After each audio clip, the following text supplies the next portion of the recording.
Today on Waiting for the Encore, my guest is Henry Invisible. Henry is a one-man powerhouse of funk, groove, and virtuosity. He's honed his multi-instrumental super skills into a tour de force dance party mastermind. His tireless work ethic and superb taste have led him to much success, including working with one of his biggest heroes, Mr. Bootsy Collins. So please enjoy my chat with Henry Invisible. All right, Henry Invisible joining us today. Thank you for being with me. How are you, my friend? I'm great. Thanks for having me. Thank you. My pleasure. My pleasure. So what have you been up to since this whole 6-month and counting thing has started? Where were you at mid-March when things all of a sudden just kind of went kaput? Were you planning on any releases, tours? What was kind of your progression in the near future in that mid-March time? And then what have you been doing to kind of change up since that all went down?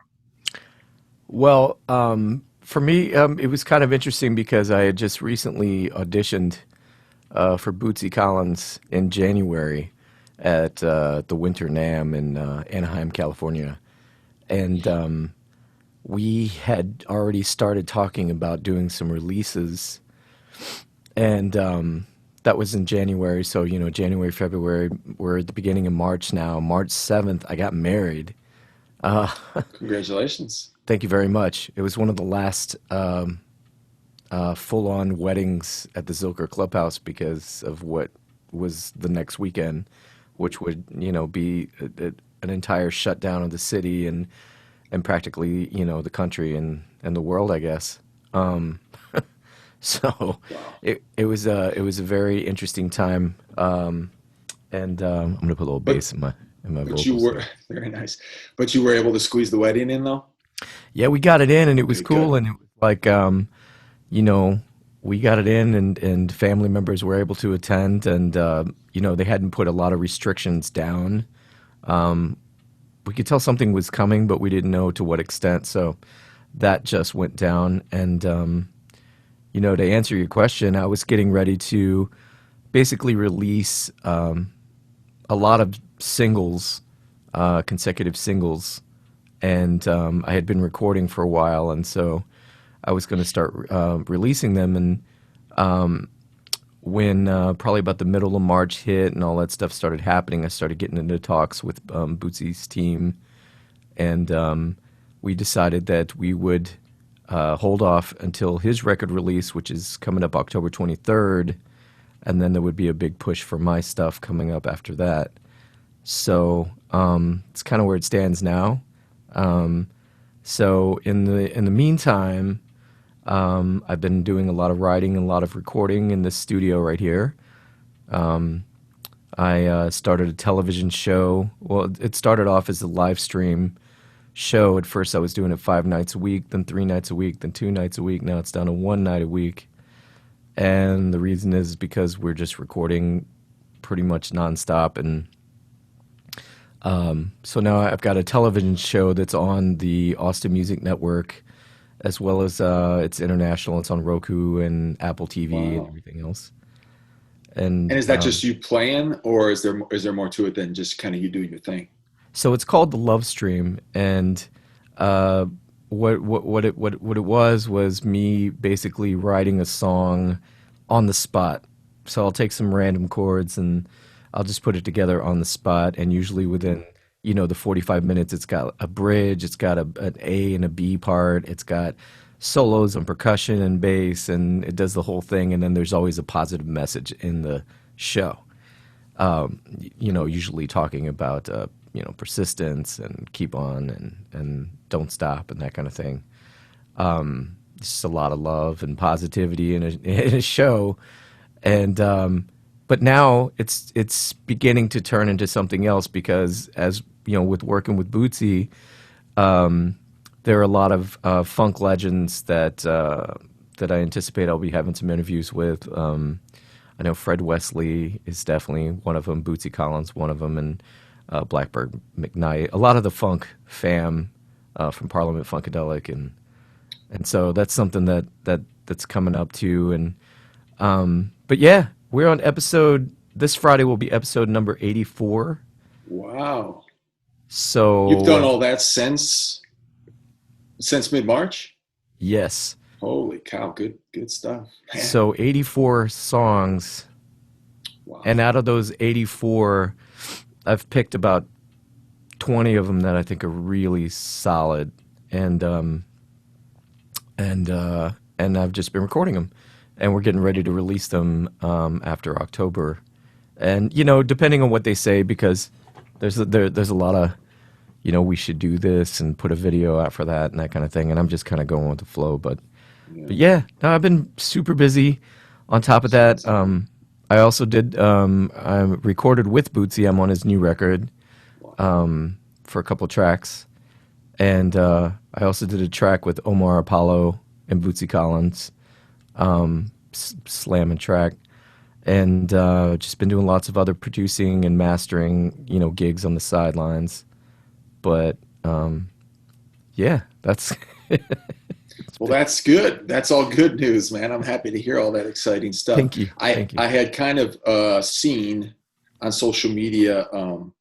I don't know when it started, but the whole Bootsy Collins excitement with you, and that's definitely something I want to ask you some more questions about. But maybe we'll get into that a little bit later. I want to kind of get a sense of your roots and where are you from? Um, how long? I guess where are you from originally, and what were your musical beginnings? Is where we can start. So I was born in Texas. When I was a wee child, I was in Jennings, Texas, and but basically San Antonio is kind of where I was from. Started there, started my music education, And studied what'd you some. start with? What instrument was your first? Because I know you play so many now.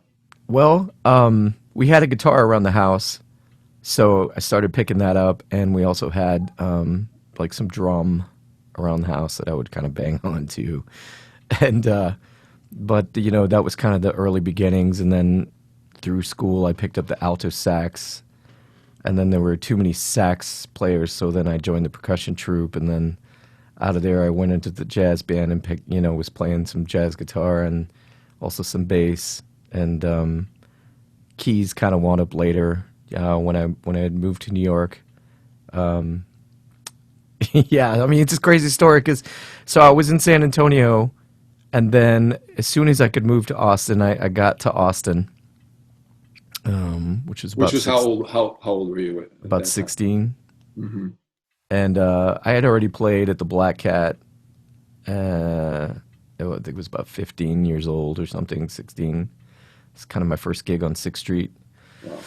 And it was with a band called the Gingerbread Men, and we are still homies today, the old G-Bread gang, and we actually got picked up by an awesome booking agency. We toured the country for about 7 years.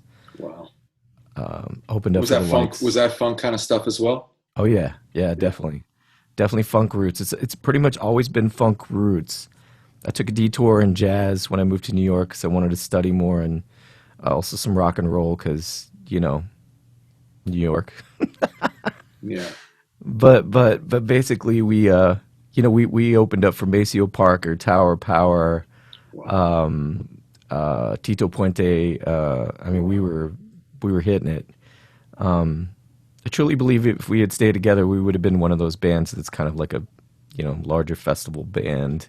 At the time, we had opened up for Widespread when they were coming up, and yeah, it was a lot of fun. But anyways, yeah. So and then Well, I moved to Austin, and then I lived here for I don't know, I'd say about a decade or so, and then I moved to New York and was there for almost 10 years, and now I'm back. And yeah, what was for the Gingerbread Man? What was your role in that band? I was the lead guy. I was the um, Were you switching instruments on that too, or did you stick with one or two things? I stuck with the guitar. Hmm. Yeah, because we had a bass player, and sometimes it was 7 pieces, and sometimes we'd actually hire some more people, and it would be about 13 pieces. So Wow. that would be like a congaro, and we definitely had a Yeah. horn section, sometime of 2 to 4, and every once in a while we'd get a rhythm guitar, so I could kind of play around with the audience a little bit more, and but yeah, I mean that was super dope. We put out some records, and did that thing. And then I was in a rock trio called Star Child for a few years, and that was basically the New York bit that I was in. It was very fuzzy, gritty, funk blues kind of stuff, Hmm. a la Eddie Hazel, you know, maybe even Hendrix since it was a trio. Hmm. And that was pretty cool. And opened up for the Strokes and Oh, nice. did some cool things there. Played at CBGB's a bunch when it was still there. How did you? To 10 years in New York is a pretty good little stay there. How did you like New York? And I mean, there's probably 100 ways it's different than Austin, but what were some of the things you liked about it compared to Austin, and some of the things you didn't like about it compared to Austin? Well, they make a shirt that says "I love New York," and there's no shortage of reasons to love that city. The art scene, the music scene, the food, the culture. It's just incredible. I mean, it is definitely the melting pot, and in my opinion, it is the music capital of the world. In reality, it's so many walks of lives. You walk down the street and you'll hear many different languages, and I loved it. I mean, it was a passionate place. It's a very hard city if you're an artist, upcoming, anyways. And it's a lot of tough love. You learn a lot. I got mugged. Fun. It's always fun. Yeah, yeah, I got jumped by like Jeez. like three dudes. Oh my Um, God. yeah, I mean, it's just a beautiful city in comparison to Austin. I love Austin. It's a great. I'm back. It's a great town. I think one of the main reasons why I moved back though was because my family was still in San Antonio, and after about a decade in New York, and I had done some pretty cool things. I had recorded some records. I got a slight record deal up there, and I was doing a lot of studio work at Threshold Studios, and but just to maintain. I mean, man, I had like two different day jobs and a couple of different night gigs, and I was DJing, hosting open mics, and playing here and there, and it was just a lot. I mean, when I moved back, there was probably about a month or two of just decompression. Were you in Manhattan or one of the other boroughs? Which borough were you living in? Yeah, so I was in Lower East Side predominantly, Hmm. Manhattan, and but I was also in Brooklyn when I first moved there, and just very near the Williamsburg Bridge. And yeah, it was a dope experience though because I learned and I studied with a lot of different people. I studied with Mark Whitfield. I had a chance to jam with Delmar Brown, who played with Jaco Pastorius. I had a You played with chance. Jacko. I didn't play with Wow. Jaco, but Oh, who played with Jacko? Okay. oh, Okay. Delmar Brown. Yeah. Okay. Okay. That. Yeah. And also Hiram Bullock, studied with him for a little bit. Who also played with Jaco, but is just a phenomenal jazz guitar player. Hmm. Rest in peace. And I mean, there was just a lot of experiences over there for sure. And I was getting into the art world a little bit. I'm really dear friends with Spencer Tunick, who is a very world pronounced photographer. He takes the massive nudes. He does like 4,000 people, and in some place in Russia or something, and it's getting banned. It's almost against the Mm. law what he's doing, and so yeah, it was a really cool experience. I got to meet a lot of amazing characters, and when I had finally moved back to Austin, it was primarily because, like I said, New York was just so tough, and it was getting tougher and tougher and tougher. Rent was so high, and although I was paying my bills, it was pretty tough for me to stay afloat. I hadn't really cracked that egg, and and that's just the honest truth. You have to come to terms with yourself, no matter what you're doing. You have to be like, okay, am I really doing it, or am I just barely getting by? And the thing is, I could have and would have stuck it out more, but I have family here too. And as time is passing, there are things that importance kind of changes its priorities. And So I was thinking, I'd like to, go back home and work on music again. And plus that, I had done very well in Austin before I left. It was one of the main reasons why I got up and packed it up because I figured I had done a bunch in this town, and it was time to try it in the big city, and it was cool. It was a very cool experience. One Yeah, thing I definitely learned, if I could just yeah, add, one thing I of definitely learned course. is the hustle. Yeah. And so when I moved back to this town, I came back swinging, and it was just like the energy from over there to over here is incomparable. Yeah, I mean, there's no hustle like the New York City hustle. No.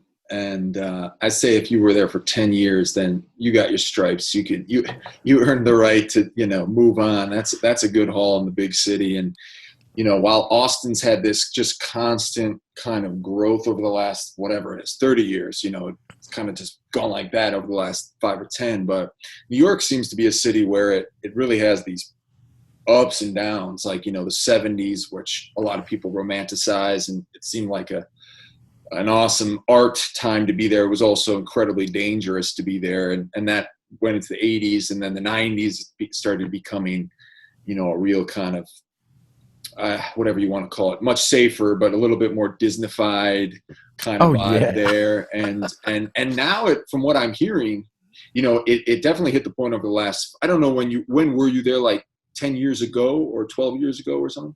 Yeah, I was there like 96 to 2006. So that must have been a pretty good. Well, who knows? There's probably a lot going on, but I know over the last, because I've been, I have my dad's family's from out in that area, and so we visit there. But I've also been, through there touring over the last 8 years, and really over the last 5+ years, it's become, almost unlivable for artists just because of the prices. I know there's been it's not it hasn't been sustainable at all. And now with the coronavirus, it's the reports I'm getting. You don't know how much you believe from that, but it certainly seems like it's starting to go downhill fast now because I'm Yeah. getting the reports that there's lots of crime now. Lots of people are Mm. moving out for good, it seems like. So maybe it will go into one of those more artist friendly / super dangerous periods that New York City's also known for. Yeah. We'll I mean, see. I was living in what um in a low income housing area on the Lower East Side. Um and my rent when I left was already 2,600 a month, and that was for a pretty small joint. So, Yeah. and I actually did real estate when I was in New York because it was a way to make some money, and I would show apartments, and some of the apartments I'd be showing were like upwards of like 5 grand a month for, we're talking, it wasn't that big. I mean, it was just crazy to me, and I was like, Yeah. geez, I'm not going to be able to afford that in a few years. So yeah, it was just a personal thing. I mean, I had my fill, and like you said, it's like you kind of fill your cup, and then you kind of bring your experiences of life to wherever you go. So, Right. I brought a lot of that back with me. I just, I work incessantly. I still don't sleep very much. I always look over my shoulder, Mhm. but yeah, yeah. Very cool. So, kind of starting at the end of your Austin first run, and then beginning at the new beginning of Austin, you had the Gingerbread. You said the Gingerbread Gang Gingerbread and men. Gingerbread Man. Sorry. And how did that dissolve? Was it just 7 years? I know how it goes. Being in the game, even if you're still on good terms with people, sometimes it's just time to break it up. Or was there like an event that ended it all, or something? Yeah, nah, it wasn't very dramatic. I mean, it was just basically we had done it for a bunch of years, and it was a big band touring around the country in a small van. And as brothers do, you kind of grow a little different. And Mhm. but also we were having some problems with our management, and it was just getting a little thick. There was some funny money going around, and yeah, it was just kind of that whole thing. It just everything just kind of made sense. And so we had figured basically that we would take a break, a hiatus, and allow for our contract to expire and then come back. and it just didn't work out that way. I mean, and then I moved to New York, and then I was in New York, and I did come back for a couple of reunion style type gigs, and we sold out the big Antones. Um, Nice. yeah, I mean, it was in my heart legendary time.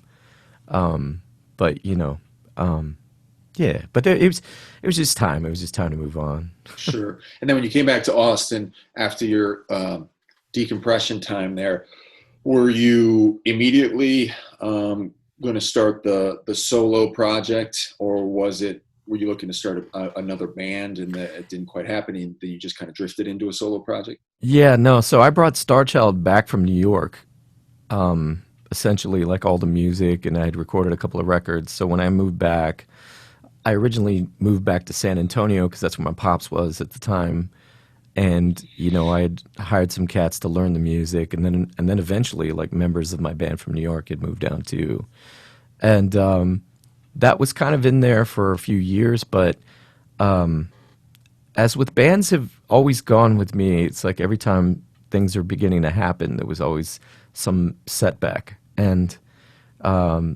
that time it was the bass player's wife wanted to move back to New York, and there was a little bit of drama on that end, and so I was like, well, this is kind of a funny story. I had actually acquired a loop pedal from a Sam Ash sponsorship. They had sponsored my band, and they were giving us each like $600 a month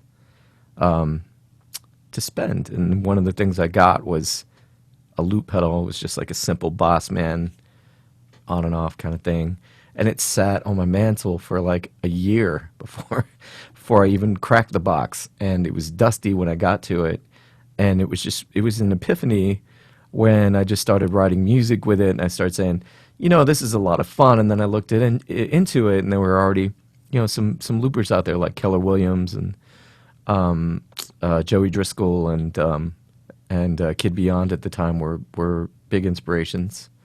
And so I was like, oh,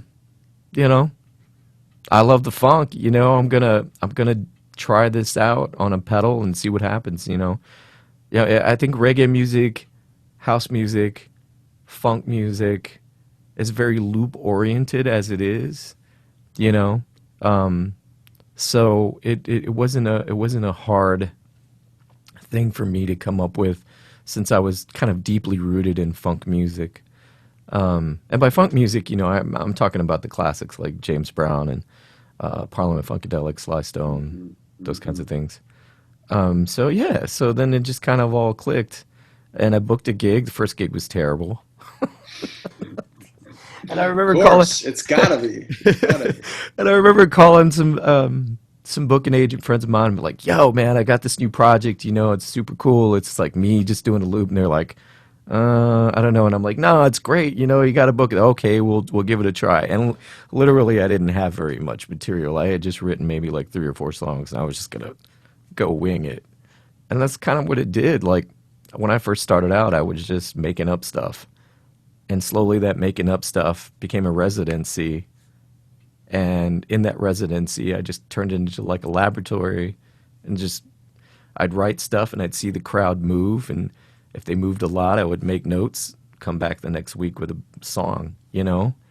And that's kind of how it all started for me. Hmm. I just kept going. Very cool. So, how long was it?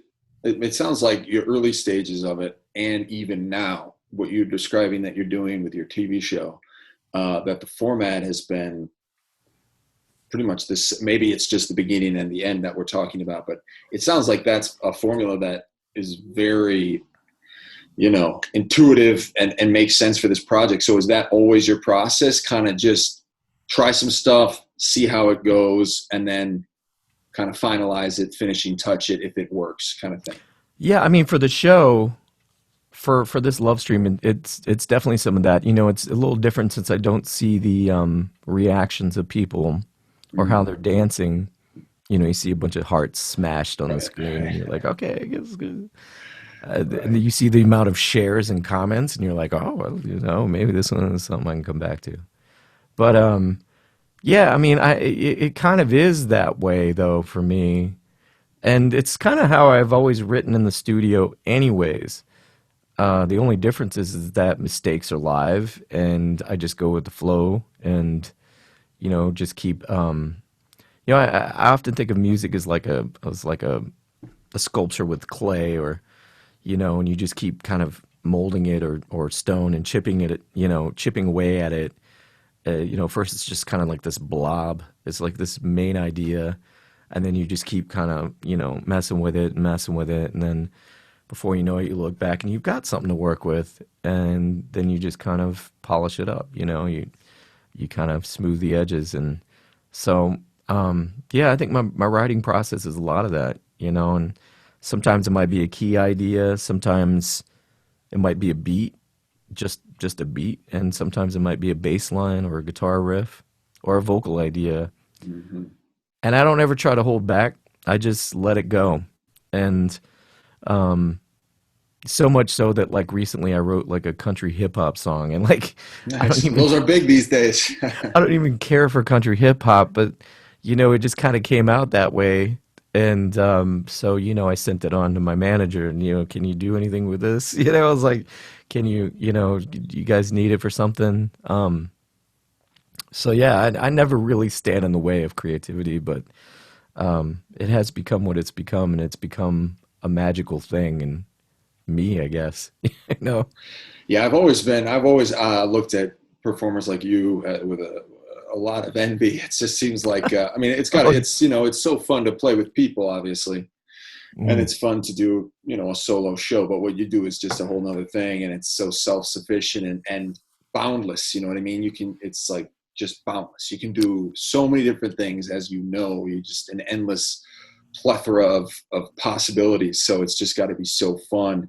And before I ask you about, why you stuck with it, and not gone back to a band, it just occurred to me that the first person I saw of this ilk that you're in was Keller Williams. Actually, I saw him when I was in college, and he was fantastic. I'm not as keen on actually some of his songwriting and stuff.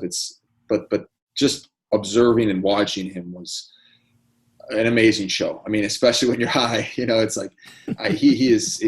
That was the first time I'd seen that, and for it to bounce around and just be, virtuosic and or borderline virtuistic on multiple instruments. To see that, I was just like jaw to the floor. And so, I mean, you're of that ilk. So to watch you is a similar thanks. feeling. Obviously, I'm a little bit more older and numb and jaded to new experiences as opposed to being whatever I was 18-year-old. But so once you got into that realm, and it sounds like it's been a decade-ish, it's just been so much fun that you haven't thought about putting a proper band back together, and you just loved it and you want to stick with it? Or have you thought about, obviously if you're going to collaborate with Bootsy and other people, which we'll get to in just a second here, you must be, Yeah. open to it. But what's been has it just been so much fun? You just consumed with it, and that's why you've stuck with it for so long? Yes. I mean, the thing is like just this past weekend, I got to sit in with a bunch of fellas from Purple Bee. Um, they had two synths, two drummers, and bass player, guitar player, keys, and me in the middle, and just jamming with everybody. And like, I love um, playing, performing, and writing with other people. I mean, I do, I definitely do. The what I do though is a very producer take, and I'm fascinated with pushing the envelope on it. Like, how far can you take it? And so musically challenging is something, or I should say, challenges in music is something that I'm looking forward to. Like, how can I make these transitions smoother? How can I make it be more bandish like? And so I think that's been kind of like the main key to keep me going. And yeah, I don't think that I'll be putting a band together, but if you'd asked me a decade ago if I'd be doing this, I probably wouldn't have said I'd be doing the one man band thing. So to me, it's like you just kind of go with the flow of things. And I do know for sure that when this comes back, we're going to be doing some things with Bootsy, and it seems like I'll probably be playing some keys with Bootsy, and that is something that I very much look forward to. Hmm. So yeah, I mean, I'm not Yeah, like I gonna think be a thing this you way must forever. love about it is because I went from being a part of a band when I was in Chicago, which I loved the band. It was great. And then it basically, we had like three leaders, so to speak, or three people that needed to get their writing on the floor. And it worked for a while. And then it starts going in three different directions. And then your identity is, well, what are we exactly here? And that's when it was Yeah, time to kind of break it up. yeah, But the difference between being in a band, unless you are the lead dog, but if you're in a band with truly, um, people are couple of sharing the riders, creative, yeah, sure.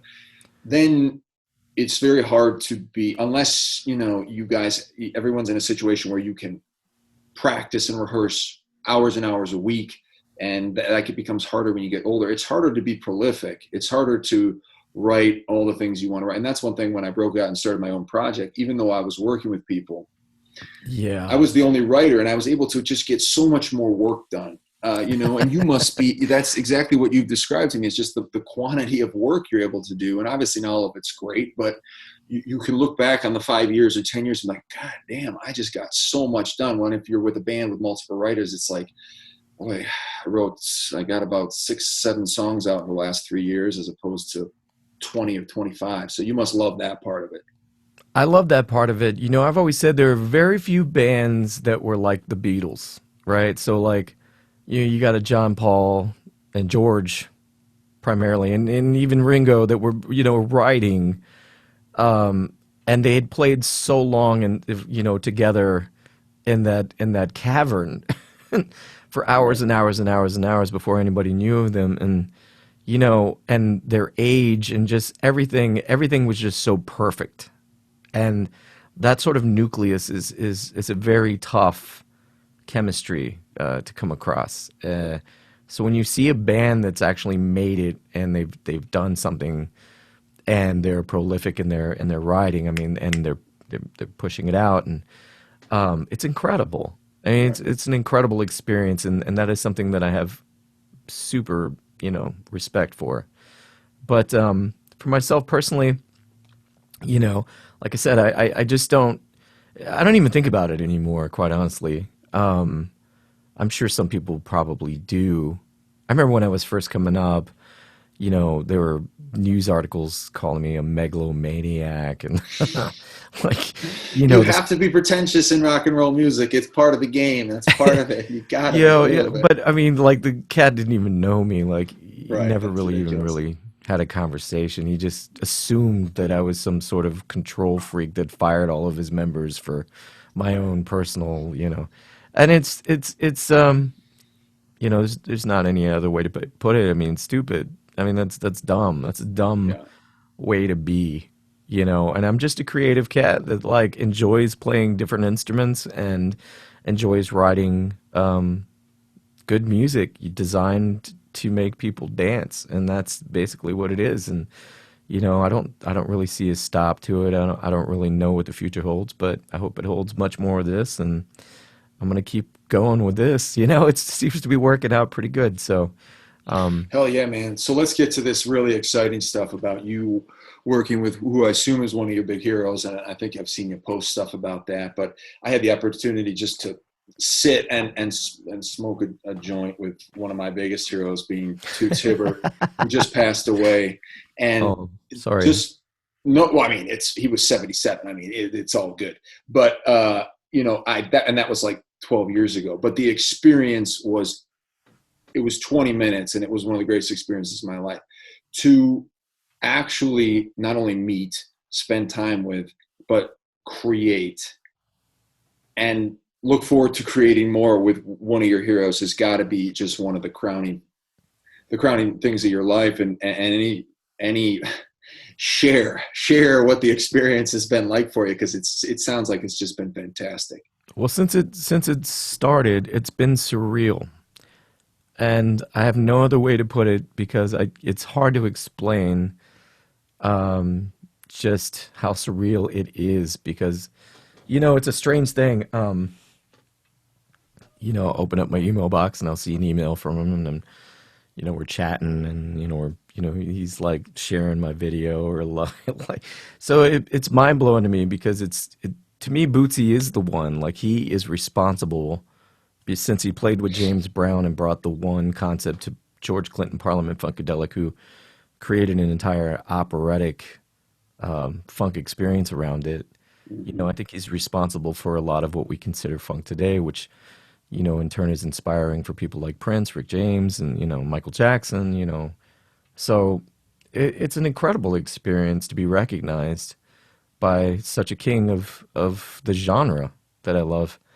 And, how it all happened was I was in Mexico and I was sitting at the bar and I was scrolling Instagram and I noticed that he was having a contest to audition for Bootsy Collins, and I thought, wow, that would be, a whirlwind experience.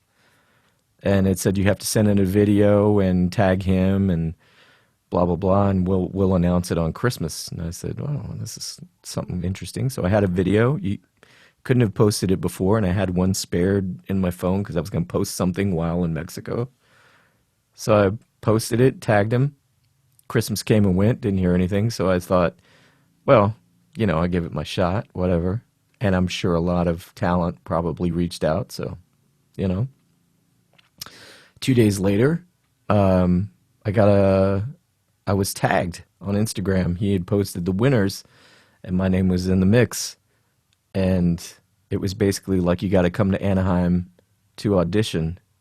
So me and my pops, we said, we're going. I mean, we packed up the van and we drove to Cali. And when I got there, it was pretty intense competition. We're talking about, some monster bass players that he had pulled. The only difference with me is that I was a multi-instrumentalist. So I'm bass and guitar and keys and percussion, and I'm singing, and I got the whole room on fire. They had put me for last because I was a one man thing. Mm-hmm. And so after that, I walked up to Mr. Collins. I said, Bootsy, did I win? Because they didn't announce a winner. And I said, did I win? And he's like, I walk over and he's like, you're a winner. And so I was like, that's amazing. And I still didn't know what that entailed. So we jumped in the van. We started driving back to Texas, and right around Las Cruces, I got a text message, and it said that we want you to be, an artist with Bootzilla Records, and we'd love to work with you and help promote you, and we want you to be on some projects, and that's how it all happened. And it's so crazy. It's like the timing of everything. I was born 3/33, August 3rd, and we got to the floor of the hotel, and it was 3:33, and there was a big 3 on the wall when we walked in, and there was another painting that was a Scrabble board, but it had basically a lot of letters of my name were in it. Like, it was just bizarre stuff was happening all over the place. We, on the way to NAMM, this big truck pulled up next to us, and it had Roland on the side, and that's, I'm Henry Roland, and I was like, man, this is crazy. And then, when we showed up, we just gave it our all. The night before, I practiced the song 20 times. And me and my pops just kept running through it, getting it tighter. Because they said, you have 5 minutes. And I said, can I have 6? And they said, yeah, we'll give you 6 minutes. I said, okay. Another funny story is they had already picked their 5 people, and I wasn't one of them. Mm. But apparently, Bootsy's manager had seen just quickly after he saw my video, and he said, Bootsy, we need this guy. So I apologize to whoever they scratched off the thing. But it was, it's just been that kind of experience. And lately it's been even more amazing. I can't go into details right now, but there's a lot of different projects coming out of this. And it's a shame I can't announce them, but I just can't. And I'm looking forward to them all. And it's just, like I said, to answer your question, it's just been a mind blowing experience.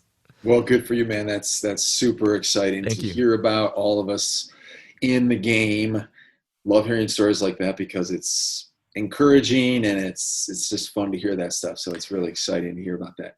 Yeah, I want to say to everybody out there that, you know, it definitely gets tough. It definitely gets bleak, as you well know. And just weeks prior, I mean, literally, probably the week before, I was telling my then fiance, I need a break Mhm. because I've been doing this my whole life. And, it just seems at a certain point, I'm always going to play music. I'm always going to love music. I'm always going to write music, but maybe I need to step into a different department. I don't know. I just needed a break. Right. So, my message to you guys out there and everybody that's listening and watching is just if don't ever stop what you want.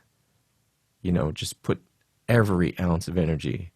And even in the dark times, just know that all of that work will somehow pay off. And I'm a firm believer of that now. It's not a cliche thing. I'm not just saying some words. It's incredible to me. But don't stop. Beautiful. Hey, have you by any chance seen the Mike Judge series, the tour bus series? Oh yeah, Oh, that's so good. I've watched the funk season. I've watched a couple times through. Bootsy yeah. Collins is hilarious in that. There's a lot of hilarious people in that series, but yeah, I really enjoyed that. I That gotta was watch like it it. again. Yeah, man, it's funny, and it's just the Mike Judge style and timing mixed with all those personalities is a great mix. Um, so, kind of just to round things out here, um, obviously you have a lot of exciting stuff on the horizon, which is fantastic, and you've been able to stay super busy, which is also fantastic. Um, that being said, with all the cool stuff you have on the horizon and in the works and everything, since you've been in the game for so long and you've seen two of the biggest cities in the world of music and lived in them for long periods of time, and the crisis mode that things are definitely in for the industry and for the people in the industry. Do you have personal, obviously you kind of have a path now, you have things that are in the works and that are going to happen. Do you have thoughts on the industry as it's crumbling? It's crumbled before, there's been problems before and it keeps on going, so it's going to keep on going. But what are your thoughts on where we are right now and where it's heading over the next 6 months, 12 months, 5 years? Well, I'm not gonna hold anything back. We're in a very crucial time right now because, as you well know, a lot of venues around the country have been closing, and what doesn't make any real sense to me is how restaurants with the same capacity are open. I saw a meme the other day where the guy's sitting at a bar with a beer, and it's like coronavirus, and then he's got a burger in front of him, and it's like no coronavirus. There are a lot of rules that don't really make sense to me, like what's been happening to the music venues, particularly in this town. I often wonder what the actual motives are. Is it for real estate purposes? Is it to get more, condominiums up in here? Um, you know, that being said, um, the landscape's going to look terribly different. Um, I think a lot of venues are definitely going to be closing, a lot more. Some of our favorite names, and I think that uh, artists are like myself are beginning to find different avenues to perform. Just this past week, I performed out at a ranch, and the week prior, I performed at a boat dock. Thursday, I'm performing at a hotel courtyard. So music won't ever stop. Music's never going to stop. Live music is never going to stop. So keep that in mind. It's we're gonna figure out a way. It's basically it's inevitable that we will figure out a way. But I do think that the landscape of music venues is definitely going to be different, and there might be a few left that are part of the city, that are funded part of the city. I'm hoping like Moody Theater and some larger venues like that. And then those venues that have restaurant bar type things for those musicians that play with an acoustic guitar and sing cover music or whatever. I think those gigs are certainly going to be around still too. I just think our choices are going to be fewer, and I also I think when we do come back as an artist coalition, we should definitely demand what we're worth, because before this pandemic happened, there were a lot of musicians that were playing for pretty much next to nothing, which was causing a lot of saturation, which was causing a lot of other venues to want to underpay artists. And so, if you want my real opinion, I think it's kind of a reset button of what was to come, because it was kind of getting a little strange. I mean, I had venues, and I won't name them, but big venues in town offer me, an opening slot for some band for like $100 or $150, and I'm like, you got to be joking! Like that's, that's I could play my own show, sell my own tickets, and make a few thousand. Why would I? Unless it's just somebody I want to open up for or something like that. You know what I mean? Yeah. So, Well, Austin's got this wide range of not only skill, but wide range of audience sizes and wide range of venues and where those venues are bringing their money in, whether it's all alcohol, whether it's ticket sales, whether it's food. So it's always tricky because like I've heard that argument about,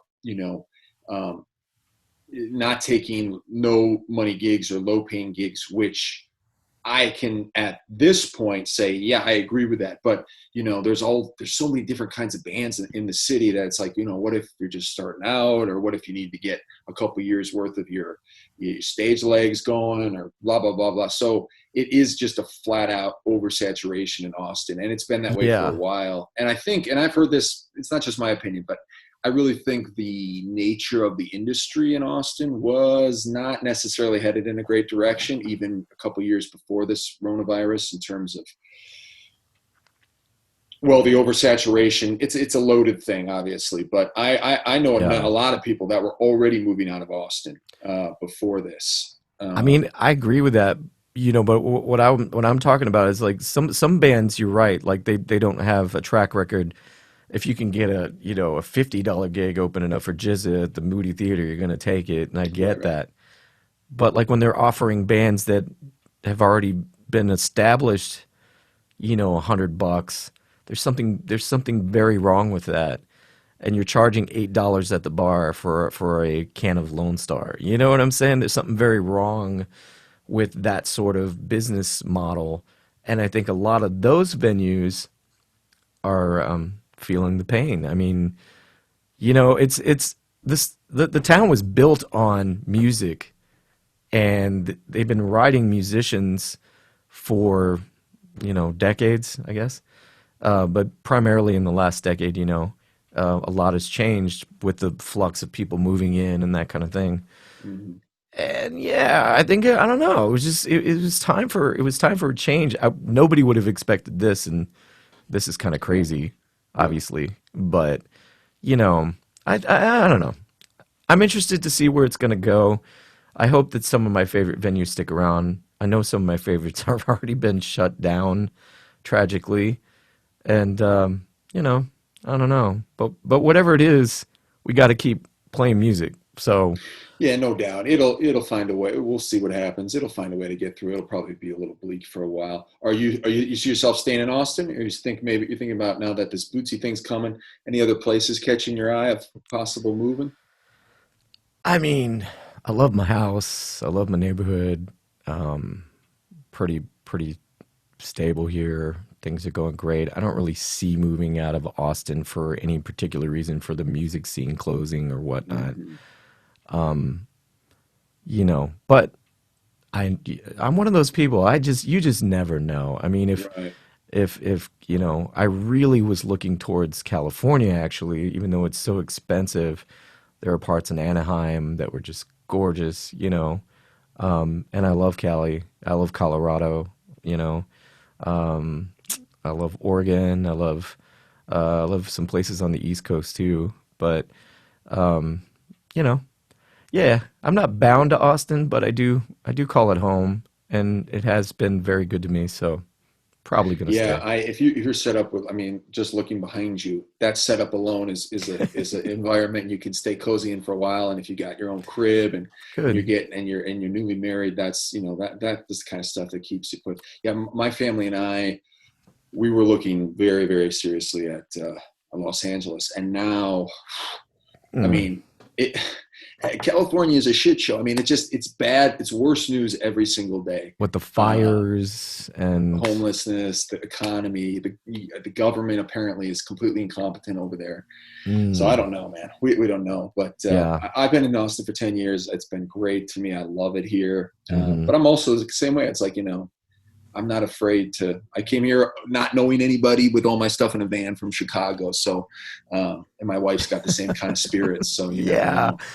Yeah. But Yeah. Fortunately, my wife is, she's, you know, she's working in the next room. She's, you know, doing math conferencing, and, you know, if she has to move or I have to move or something like that, you know, we'll cross that bridge when it comes. But, you know, I love it here, man. It's, you know, it's a great town, great people. no doubt, no You know, doubt. it's always been pretty cool. I mean, one thing I wish Austin would get off of though is just how they just kind of pick like six or seven bands and they just kind of just like keep throwing it through the I side. agree with that. I agree with that. It gets so like, you know, I'm not even envious of the band. I'm just wondering like of the promoter just how lazy you have become. Like there's so much music in this town to pick from, and you keep regurgitating the same thing. You keep, you know, that's I'm just gonna say it's pathetic. You know, like I wish this town would get off of that because it's lame, it's boring, and it's part of the reason why things are a little rough for a lot of musicians too.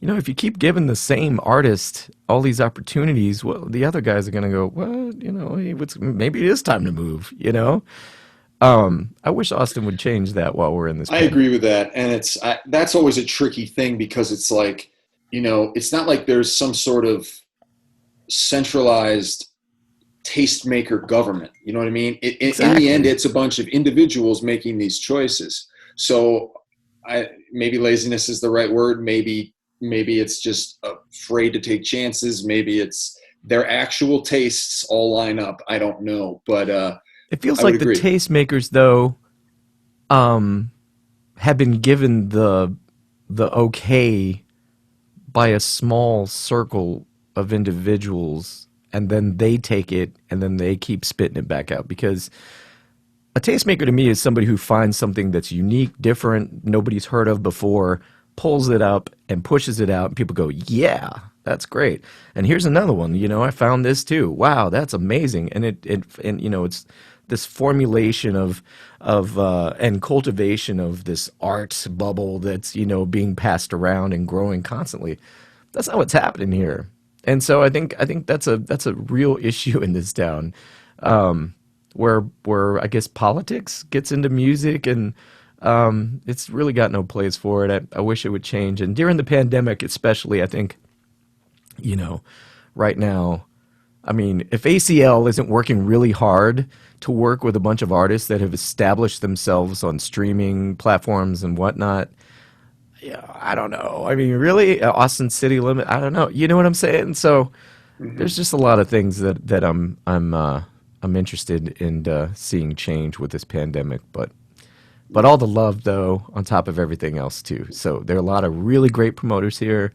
There's a lot of really great people in the music industry here as well. So not just a bitch session. I'm just No question oh, about it. No, a lot of people that have done good things for both of us, I'm sure, and I'm grateful yeah. for all those people, no doubt about it. Well, Henry, I know you got to get to work, my man, and get your live stream or your TV show going. So, Yes, thank sir. you so much for being here, man. It's been great talking to you, Thank you, buddy. and look forward to hearing some of that good stuff coming from you and Bootsy and all those other cool people. Right on, man. Yeah, October 23rd, Bootsy's new record drops. Power of the One. I'm on it. And Awesome. be stay tuned for everything else from me and Love Stream. Can I mention the Love Stream? Of course, man. Anything you want. Okay, Love Stream. It's every Friday at 9 p.m. Central, and that is on my Facebook page. You can find it at Henry Invisible. In fact, all my tags, Instagram, Twitter, TikTok, YouTube. My website is Henry Invisible. So henryinvisible.com and all that stuff. And yeah, definitely check it out. If you're watching on TV, it's channel 16 or channel 99, Roku and everything else. And all the love, man. Thank you so much for having me on your podcast. I appreciate it. My pleasure, man. Thank you, Henry. Have a good one, buddy. You too. All right. Peace.